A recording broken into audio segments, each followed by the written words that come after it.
আমি বাইরের জগতে বা বাস্তব জীবনে আমি খলনায়ক না, আমি চলচ্চিত্রের খলনায়ক। আমি চলচ্চিত্রের খলনায়কের চরিত্রে অভিনয় করি, তাছাড়াও অন্যান্য চরিত্রে অভিনয় করেছি।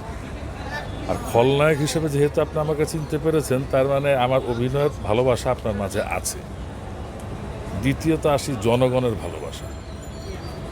শুধু একজন খলনায়ক না, একজন কমেডিয়ান বা একজন যা ইচ্ছে তাই লোক যখন জনগণের পক্ষে কথা বলবে, জনগণ তাকে সমর্থন করবে, ভালোবাসবে এবং সে তখন জনগণের নায়ক হবে। ঠিক আছে, এবার গেল ক্যারিয়ার। আপনি যদি নিজেকে অতি প্রয়োজনীয় একজন হিসেবে গড়ে তুলতে পারেন, তাহলে আপনার চিরপ্রতিদ্বন্দ্বী 100 জন দাঁড়িয়েও তো আপনাকে বঞ্চিত করতে পারবে না, কারণ আপনি জনগণের কাছে প্রয়োজনীয়, আপনি চলচ্চিত্রে প্রয়োজনীয়, আমি শিবা সানুর চলচ্চিত্রে প্রয়োজনীয়।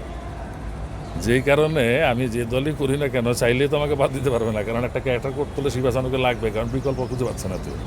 রাজনীতির সাথে যদি আপনাকে ভাগ করি এবং চলচ্চিত্রতে ভাগ করি, কাকে আপনি বেশি জনপ্রিয় এবং কাকে আপনি বেশি মূল্যায়ন করবেন একজন শিবা সানু? আমি টাকা নিয়ে চলচ্চিত্রে অভিনয় করি, আমি মানুষের অধিকারের জন্য রাজনীতি করি।